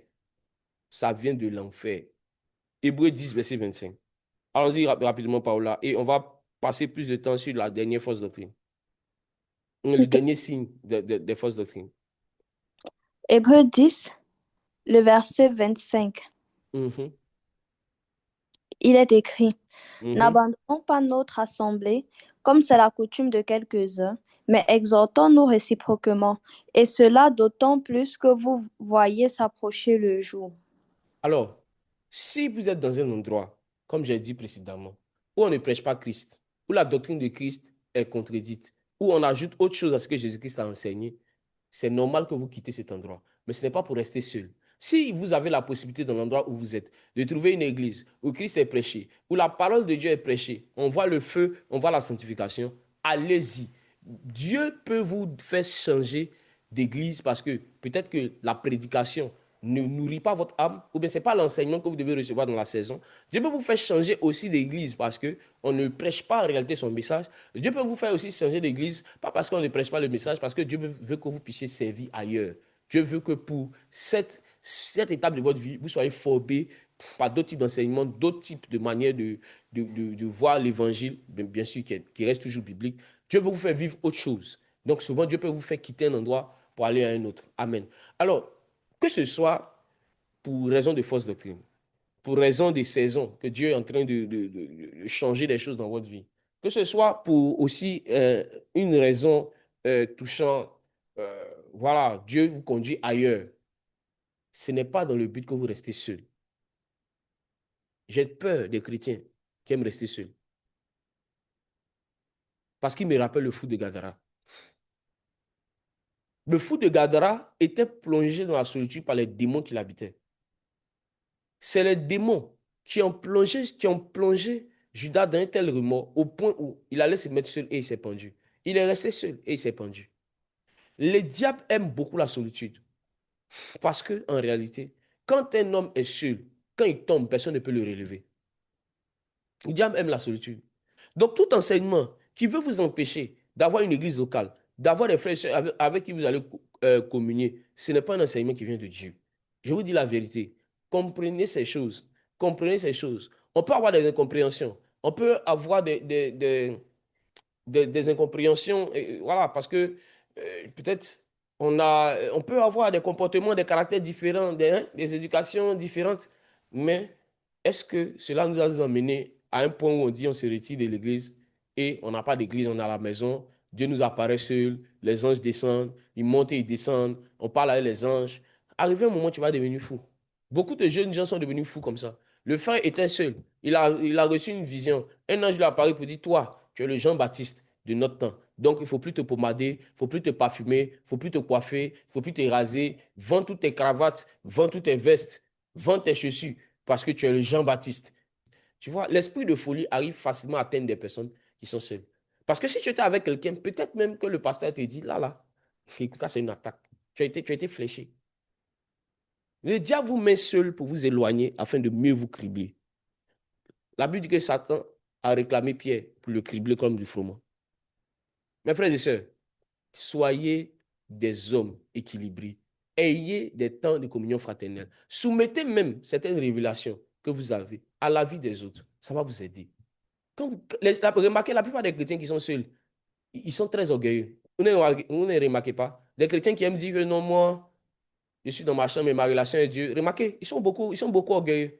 Non seulement ils sont beaucoup orgueilleux, et ils ont du mal à reconnaître quand ils ont tort. Parce que quand Dieu leur parlait, personne n'était là. Que Dieu te délivre de ce genre de choses au nom de Jésus. 1 Jean 1, le verset 7. 1 Jean 1, le verset 7. 1 Jean 1, le verset Le- 7 Mhm. écrit, mais si nous marchons dans la lumière, comme il est lui-même dans la lumière, nous sommes mutuellement en communion, et le sang de Jésus, son Fils, nous purifie de tout péché. Le sang de Jésus nous purifie dans tout péché. Alors, regardez, la plupart des hommes qui disent qu'ils ont reconnu Jésus-Christ, Paul disait, et Jean disait qu'on les reconnaît dans quel sens? On dit, il sait que nous sommes passés, il dit, nous savons que nous sommes passés de la mort à la vie parce que nous aimons les frères. Nous savons que nous sommes passés de la mort à la vie parce que nous aimons les frères. Un gars qui dit que lui n'a pas besoin d'église locale, frère, il est en train de sortir de la foi. Il n'est même plus sur le chemin de la foi. Un gars qui dit il est chrétien, il est spirituel, il est né de nouveau, il ne communie pas avec les frères et sœurs. Mais les frères et sœurs, certainement le diable est en train de le toucher. Parce qu'il y a des commandements de Christ qu'il ne peut jamais pratiquer. Aime ton prochain comme toi-même. Il va aimer qui? Sa télé, son lit, son matelas. La plupart des chrétiens qui sont, ce sont des chrétiens déséquilibrés. Et les fausses doctrines sont facilement conçues dans les temps de solitude. Vous allez voir, celui qui est auteur de la religion musulmane, il a reçu une visitation dans une grotte. Celui qui est aujourd'hui auteur de cette église qui s'appelle les Saints des derniers jours, on écrit Église de Jésus-Christ, mais ce n'est pas Jésus-Christ qui est prêché. Il va vous dire qu'il a eu une révélation dans une forêt. Faites attention. Faites attention. Mes frères et sœurs, pour le premier signe, je vous donne encore d'autres versets. Hein. Acte 2, verset 42. La Bible dit que les apôtres persévéraient dans la communion fraternelle. Donc la communion fraternelle est très importante pour tout disciple de Jésus. Donc si vous êtes quelque part et qu'on vous empêche surtout de communier avec les frères, en fait, les fausses doctrines dans ce domaine-là aussi se matérialisent par le fait que quand quelqu'un n'appartient plus à notre église, on dit ne le saluez plus. Si vous le voyez dans la rue, dépassez-le. Les frères et sœurs, vos camarades païens francs-maçons qui sont dans vos boulots, vous les saluez. Maintenant, un chrétien qui n'est pas d'accord avec vous sur une compréhension ou qui n'a rien fait, parce qu'il a fait des choses, on l'a excommunié de l'église, on te dit de ne plus le saluer. Toi qui es chrétien, tu ne le salues plus, frère. Tu n'es pas juste. Tu n'es pas juste. Tu n'es pas juste. Les païens, même si ton frère de l'église est devenu païen, pourquoi tu le fuis? Il faut l'évangéliser à nouveau. Il faut l'évangéliser à nouveau. Mes frères et sœurs, tout enseignement ou toute doctrine qui tend à vous éloigner de la communion fraternelle, de l'église locale, ces enseignements-là ne viennent pas de Dieu. Ne viennent pas du Seigneur. Alors, donc, ce sont des enseignements qui isolent. Donc, on isole les gens en leur donnant l'interdiction de fréquenter d'autres communautés. On dit non, il n'y a pas ici, là. Il n'y a pas Dieu quelque part. Dieu est ici seulement. Faites attention. Ce genre de choses-là vous empêche aussi de pouvoir, je vous dis vraiment, de pouvoir communier avec d'autres personnes. Non, on n'est pas ici en train de dire aussi qu'il faut aller partout où le nom de Dieu est annoncé. Il y a des fois où on met le nom de Dieu. Je vous ai dit, il y a des églises où on met le nom de Dieu dedans. Mais quand tu rentres, tu ne vois pas Dieu. Tu as vu que j'étais juste devant, en fait. Et du temps que tu étais dehors, tu le voyais. Mais une fois que tu rentres, tu ne le vois plus. Tu vois un gros trône rouge. Un gros trône rouge. Et tu vois des personnes assises dessus. Bon, écoute, toutes ces choses-là, c'est pas des choses qui sont faites pour nous rapprocher du Seigneur. Amen. Amen. Alors, le dernier signe dont je vais parler aujourd'hui, c'est que les fausses doctrines se focalisent sur l'apparence extérieure et non sur la transformation intérieure. Comment savoir que je suis en face d'une fausse doctrine? La majorité des gens aujourd'hui qui pratiquent les fausses doctrines ont l'image d'une piété ils ont l'image d'une piété à l'extérieur, mais à l'intérieur, ils sont comme des tombeaux blanchis. À l'intérieur, ils ont de la pourriture. Remarquez, la plupart du temps, les gens qui sont dans des évangiles bizarres ou dans des doctrines bizarres, là-bas, les femmes se voilent beaucoup. Là-bas, les hommes aiment beaucoup s'habiller en blanc. Les hommes aiment beaucoup porter les petits chapeaux. Les gens ont les petits chapelets. Ils ont une apparence de piété, mais ils réunissent tout ce qui fait la piété. Alors, les fausses doctrines qui sont, les signaux, pardon, des fausses doctrines qui sont reliés à tout ce qui concerne le corps, vous allez voir, par exemple, des enseignements où on vous dit que porter une bague, c'est un péché, porter des boucles d'oreilles, c'est un péché. Euh, on va vous dire quoi? Si vous portez un pantalon, que le pantalon n'arrive pas à la cheville, c'est un péché. On relie tout ce qui est la sanctification à tout ce qui est corporel ou à tout ce qui est usage du vêtement et de l'accessoire. Donc, aussi, je vais vous dire quelque chose aussi. L'enseignement selon lequel, si un homme, euh, pardon, une femme, voilà, si un homme, voilà, si un homme porte un jean qui est déchiré au niveau du genou, s'il meurt, son corps ne va pas rentrer au ciel. Il faut dire à ces personnes-là que ce n'est pas ton corps physique qui va au ciel, c'est ton âme. Donc, ce n'est pas parce que tu as porté le jean déchiré que ton âme aussi a porté un jean déchiré, donc il ne pourra pas partir. Faites attention. On va lire quelque chose. Paola, on est ensemble. On est là, papa. On est là. Allons-y. Euh, Matthieu 23, verset 1er. Matthieu 23, le verset Mhm, est écrit. mhm, Alors Jésus, parlant à la foule et à ses disciples, dit, Oui. les Qu'est-ce que scribes, Jésus a dit? les scribes et les pharisiens sont assis dans la chair de Moïse. Les scribes et les pharisiens sont assis dans la chair de Moïse. Yes. Continue. Faites donc et observez tout ce qu'ils vous disent, mais n'agissez pas selon leurs Ne œuvres. faites pas comme eux. Yes. Il dit que les pharisiens sont assis dans la chair de Moïse. Alors, regardez quelque chose. Quand on dit assis dans la chair de Moïse, c'est-à-dire que c'est des gens qui n'ont pas compris l'esprit de ce que Moïse voulait dire. Ils sont restés dans la forme charnelle. C'est-à-dire quoi?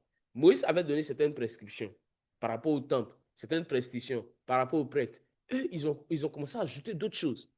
Par exemple, quand la parole nous dit que n'ayez pas soin de la chair pour satisfaire ses désirs, d'autres personnes ont compris que quand on dit ne pas avoir soin de la chair, ça veut dire qu'on ne doit pas porter les vêtements qui sont chers. Tu vois, d'autres personnes ont compris que ça veut dire qu'il ne faut pas se parfumer. D'autres ont dit non, il faut aller au-delà. Alors que quand la parole nous dit que n'ayez pas soin de la chair pour satisfaire ses désirs, ça veut dire que ne pratiquez pas les œuvres de la chair. Et les œuvres de la chair ont été citées. On a parlé de l'implicité, on a parlé de la colère, on a parlé de la jalousie, toutes ces œuvres de la chair. La Bible dit qu'il ne faut pas pratiquer ces choses. Donc, il ne faut pas obéir à tout ce qui est contraire à l'évangile ou qui est en train de te faire sortir de l'évangile. C'est ce qu'on a dit. Mais ce verset n'est pas en train de dire qu'il ne faut pas porter des boucles d'oreilles. Il ne faut pas porter des boucles, pardon, des boucles d'oreilles. Il ne faut pas porter des montres. Donc, on dit que les pharisiens sont assis dans la chair de Moïse. Pourquoi? Parce qu'ils ont commencé à ajouter des choses à ce que Moïse même n'a pas dit.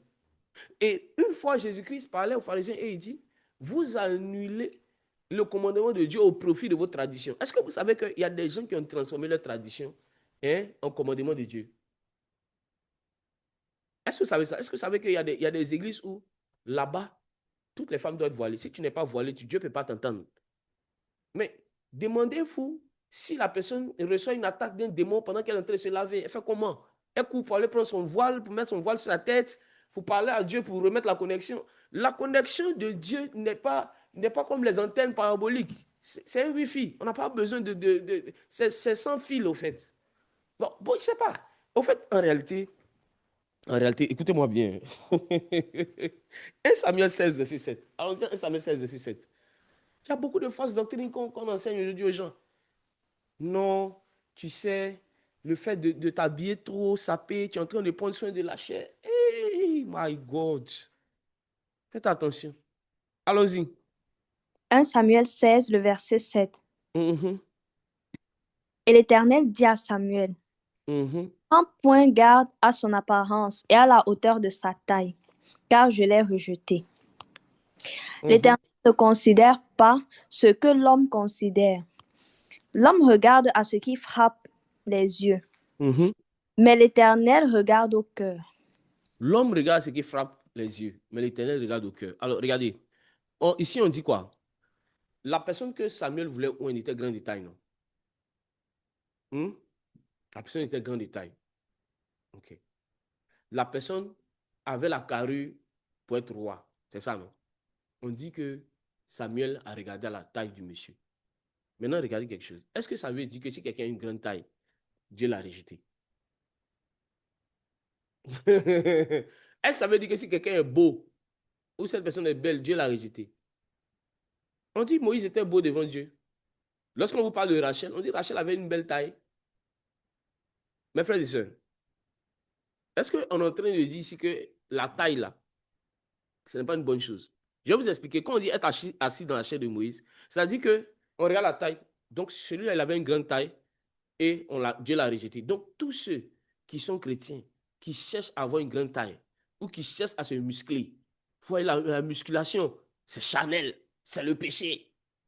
Fausse doctrine, fausse doctrine, fausse doctrine.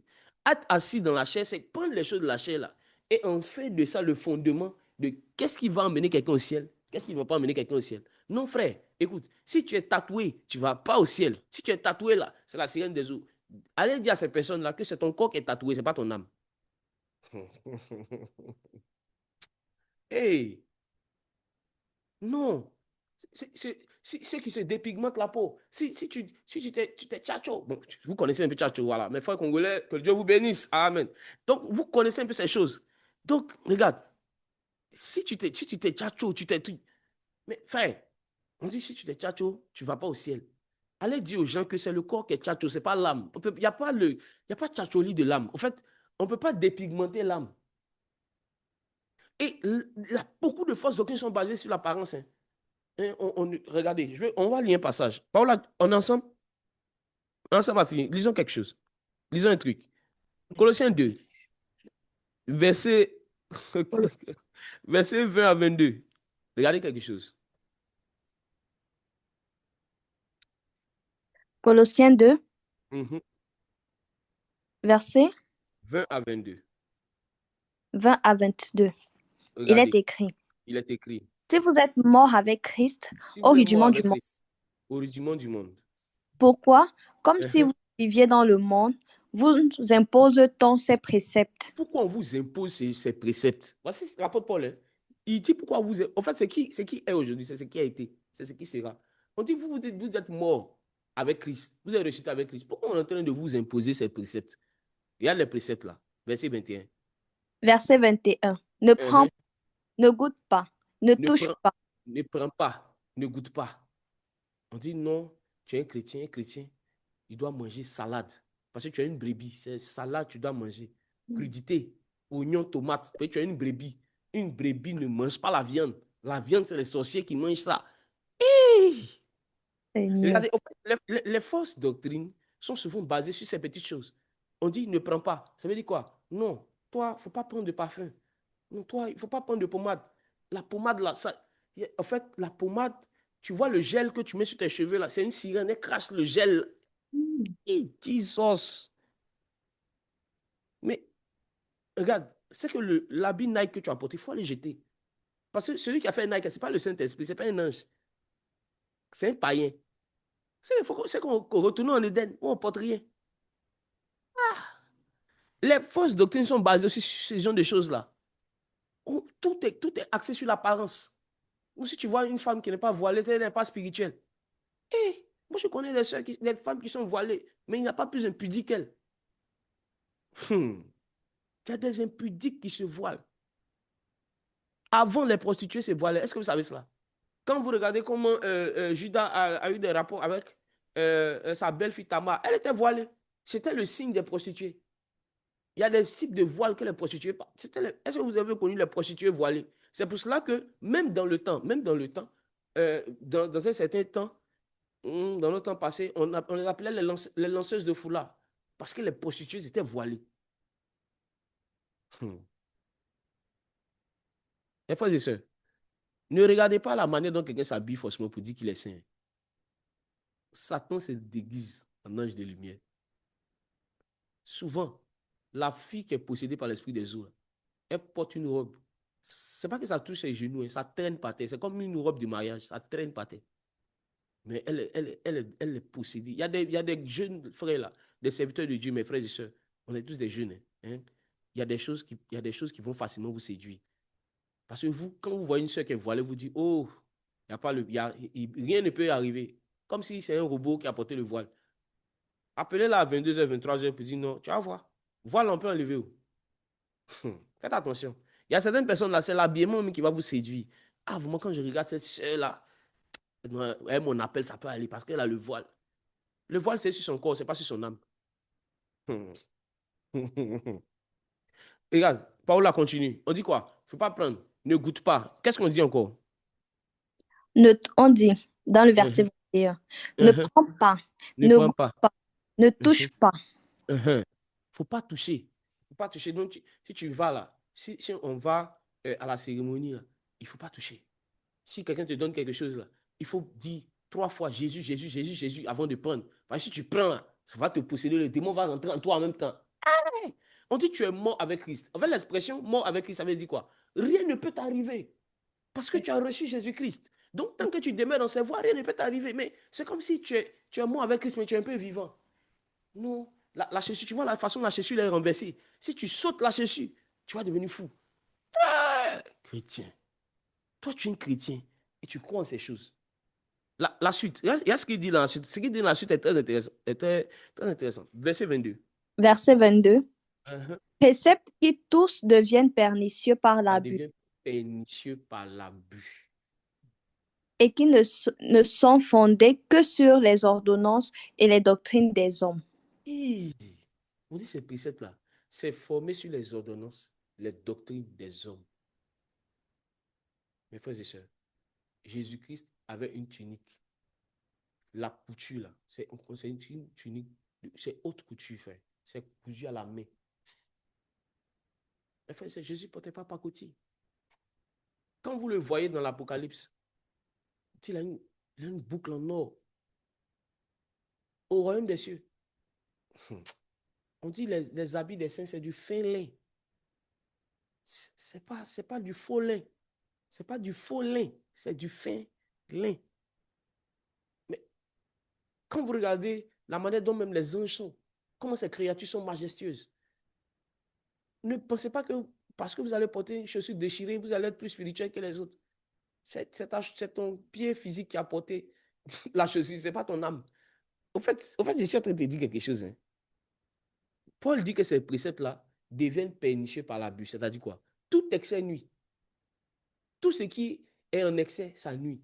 Donc, peut-être quelqu'un qui va peut-être commencer à être amoureux des bijoux au point où, si elle est sortie, elle n'a pas mis un bijou, c'est comme si le monde s'écroule. On peut dire que là, c'est l'idolâtrie. Mais est-ce que la chose en elle-même, c'est un péché? Non. Les frères et sœurs, au fait, les fausses doctrines mettent beaucoup l'accent sur l'apparence. Il y a beaucoup de règles vestimentaires. Oh, le maquillage est un péché. Oh, le pantalon est un péché. Oh, la barbe là que tu portes là, c'est un péché. Oh, la coiffure là. Non, les chrétiens, comme s'il y a une coiffure évangélique. Non, les chrétiens, tu vois, les chrétiens ne mettent pas le ré à gauche. Le ré là, c'est pour les bandits. Donc un chrétien ne doit pas mettre ça. Le ré là, un chrétien ne doit pas mettre. C'est écrit où? Donc, on a de plus en plus de chrétiens. C'est dit qu'ils sont encore sur la terre, mais ils sont en train de ressembler à des anges. Les barbes passées, gros habits par là. Et ils pensent que leur spiritualité, ça touche qui? Ça touche personne. Quand vous regardez, nous, les gens ont pitié de vous. Vous venez leur parler nous, de Jésus même là. Il regarde même ta chaussure est déchirée. Tu as bonne chaussure à la maison, mais tu portes une chaussure déchirée. C'est-à-dire, tu dis la piété, la piété. Paul dit, il y a des gens qui ont l'apparence de la piété. Il réunit ce qui en fait la force. La force de la piété ne se trouve pas dans l'habillement. Ça se trouve dans la transformation intérieure de la personne. Les gens ne sont pas transformés. Elle porte un voile, mais elle est méchante. Elle s'habille toujours avec une longue robe, mais façon son cœur est rempli de, de colère. La tante, elle aime beaucoup prier, mais elle aime beaucoup se fâcher. Une piété en apparence. Moi, je connais des gammes comme ça. Ils disent que non. Oh, moi, maman la grande. On dit, allez voir maman la grande, allez voir maman la grande. Elle porte un gros foulard, grosse robe, balèze croix, elle porte sa croix, balèze croix. C'est la femme qui voit la visionnaire. Mais elle est cupide, de toute façon, elle aime l'argent. Elle aime l'argent. Ne vous basez pas sur la manière dont les gens sont habillés seulement pour déterminer la spiritualité. Souvent, Satan se déguise en ange de lumière. Satan lui-même se déguise en ange de lumière. Moi, je connais une jeune sœur. Comment elle draguait les hommes de Dieu? Elle s'habille en voile. Elle porte son voile. Longue robe. Tapette. Elle ne se maquille pas. Mais de toute façon, elle a fait tomber plusieurs pasteurs. Je préfère même quelqu'un qui s'habille mal. Et puis, déjà à distance, tu vois le mal venir de loin. Mais que quelqu'un qui s'habille bien. Au moins, tu vas voir le mal est proche de toi. Mes frères et sœurs, faites attention. Je m'arrête là pour aujourd'hui. Faites attention. Alors, il ne faut pas baser vos raisonnements des Écritures sur les apparences. Il faut regarder la transformation intérieure. Alors, le maquillage n'est pas un péché. Arrêtez ça. Arrêtez ça. Le maquillage n'est pas un péché. Ces choses-là deviennent des péchés par l'abus. Est-ce que ça peut aller? Le pantalon n'est pas un péché. On ne dit pas que non, les femmes ne doivent pas porter des pantalons. Bon, écoutez, non, Dieu a dit, non, la femme ne doit pas porter les habits des hommes. Les hommes ne doivent pas porter les habits de femmes. Qui t'a dit que le pantalon, c'est un habit d'homme? Est-ce qu'à l'époque, quand on parlait de cela, les pantalons existaient? Je termine avec ce point. Vous voulez que je termine avec ce point-là? Je termine avec ça. Il y a un verset que les gens prennent à tort et à travers pour refuser le ciel aux gens. Parce qu'on dit que la femme, là, comme elle a porté pantalon, elle va pas aller au ciel. Parce que les hommes ne doivent pas porter les habits de femmes. Les femmes ne doivent pas porter les habits d'hommes. Il faut circonscrire ce message dans son contexte. À l'époque, quel était le modèle des habits des hommes? Tunique. Robe, non? Quel était le modèle des habits des femmes? C'était une robe. Donc, on ne parlait pas du modèle. Ce verset ne parlait pas du modèle. Pourquoi on avait donné cette prescription-là? Parce qu'avant, le fait qu'une femme ou un homme ait sué dans un vêtement, ça souillait le vêtement. Ou le fait qu'un homme, une femme, ait eu ses menstrues dans un vêtement, ça souillait le vêtement. Donc, de peur que quelqu'un se rende impur en portant un vêtement dans lequel quelqu'un a sué, c'est-à-dire il a eu une sueur, ou quelqu'un a eu ses menstrues, donc on disait que chacun a qu'à porter son vêtement. Si tu portes tu portes le manteau d'une femme, tu vas être souillé. Mais on ne parlait pas, mes frères et sœurs, du modèle. Pour aller encore plus loin, Ésaïe 6, verset 1. Allons-y, Ésaïe 6, verset 1.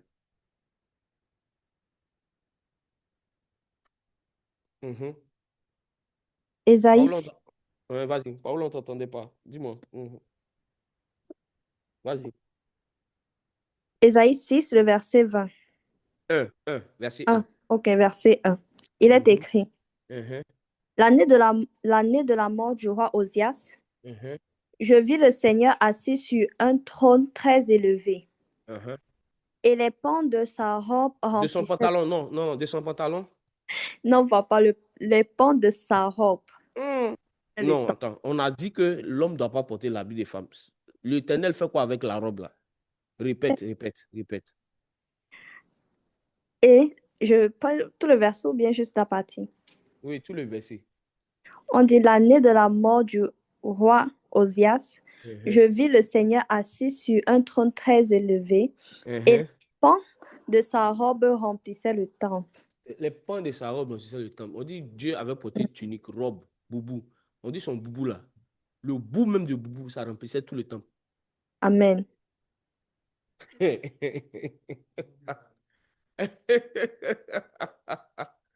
À quelle année les pantalons sont venus et pourquoi les pantalons sont venus? Qui s'est déjà posé la question? Il y a des choses là, il faut juste aller sur Google, vous allez taper. L'origine des pantalons se trouve dans un sport, le sport de l'équitation. Le sport de l'équitation, euh, vous voyez, l'équitation, vous connaissez l'équitation, non? C'est monter les chevaux, vous voyez? Et on a conçu un vêtement pour les femmes, pour ne pas qu'on voie leur nudité. Et ce vêtement, c'était quoi? C'était le pantalon. C'était pour faire de l'équitation. Les hommes, ensuite, ont pris le pantalon. Je vais te dire en réalité, le pantalon, là, c'était pour les femmes d'abord. Peut-être que tu ne sais pas. C'était pour protéger leur nudité. Et ensuite, les hommes aussi ont pris cela, c'est rentré dans le domaine de la mode. À l'époque, les premiers pantalons n'étaient pas ouverts, c'est-à-dire on ne pouvait pas mettre les pieds où ça sort, non. C'était comme des chaussettes, des formes de collants qu'on portait pour monter aux chevaux. C'est ça, non? C'est ça, non, pour monter aux chevaux. C'est ça, je dis, ok, super.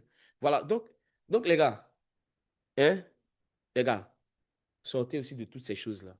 Tu es chrétien, il faut te brosser, il faut te laver, il faut couper tes cheveux. Sois un chrétien qui ne fait pas peur. Sois un chrétien qui est normal. Amen. Hein? Normal dans quel sens? Quand on te voit, on n'a pas l'impression que depuis que tu es devenu chrétien, tu es en train de ressembler de plus en plus à un fou. Il faut rester tranquille. Hein? Ça va, ça passe ou ça casse? Ça passe ou ça casse? Ok. Alors, je veux dire un truc. Je veux dire quelque chose rapidement.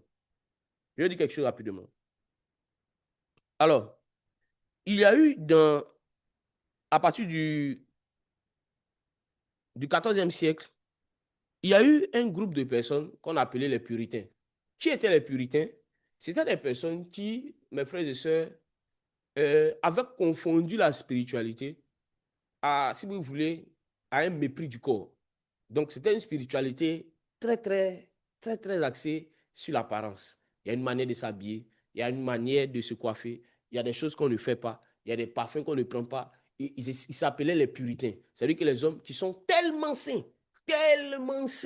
que vraiment, tout ce qui est nouveau est péché. Il y a une telle marque, on ne porte pas ça, on ne porte pas ça. Ils sont trop saints.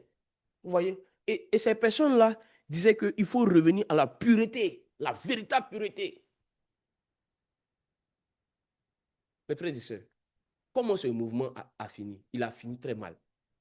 Parce qu'au sein de cette pureté, il a commencé à avoir des sectes, il a commencé à avoir des divisions. Ils ont vu qu'en réalité, les divisions ne viennent pas des vêtements, hein, ça vient du cœur. C'est-à-dire que tu peux porter un vêtement, mais dans ton cœur, là, tu es méchant.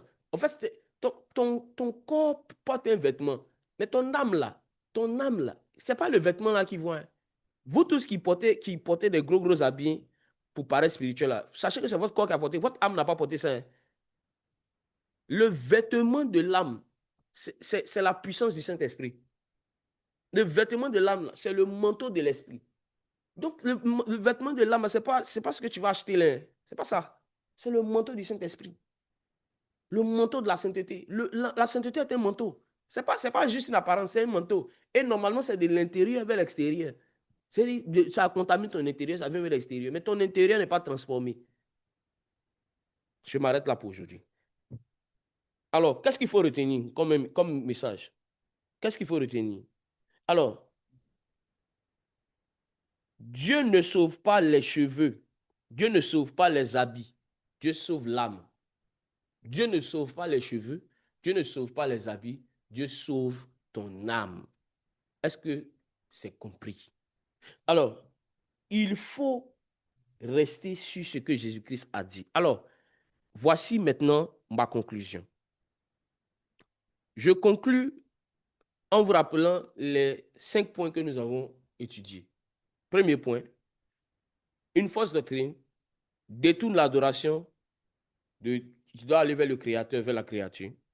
Une fausse doctrine tolère le péché. Troisième chose, une fausse doctrine contredit l'enseignement de Christ. Quatrième chose, une fausse doctrine isole du corps du Christ. Cinquième chose, une fausse doctrine met l'accent sur l'apparence et non sur le cœur. Alors, voici l'appel que je vous lance. Retournez à la parole de Dieu. Rencontrez Jésus-Christ réellement pour une transformation intérieure et extérieure. Recentrez votre vie sur Jésus et non sur un homme. Renoncez à toute influence toxique et doctrine séduisante qui contredit l'enseignement de Jésus-Christ. Revenez dans la communion fraternelle, la véritable communion fraternelle. L'avant-dernière chose, repentez-vous de vos péchés, ne les tolérez pas. Ne leur donnez pas des versets bibliques pour justifier leur application. Dernière chose, demandez au Saint-Esprit le discernement. Demandez au Saint-Esprit le discernement. Alors, toutes ces choses-là nous rappellent une chose très importante. C'est que dans les temps de la fin, au moment où beaucoup de doctrines ténébreuses sont en train d'être prêchées, nous devons garder notre lampe allumée. Nous devons garder notre lampe allumée, c'est-à-dire nous devons rester attachés à l'enseignement de Jésus-Christ plus qu'à autre chose. Si vous n'êtes pas attaché à l'enseignement de Jésus-Christ, vous allez facilement sombrer dans de fausses doctrines. Alors, je vais vous dire, tout enseignement qui ne conduit pas à Christ doit être rejeté avec ferveur. Soyez ferme dans la vérité, sans compromis. Ne vous compromettez pas. Ne changez pas l'évangile pour votre confort matériel. Ne changez pas l'évangile pour rester proche des gens. Non. Conservez l'évangile tel qu'il est.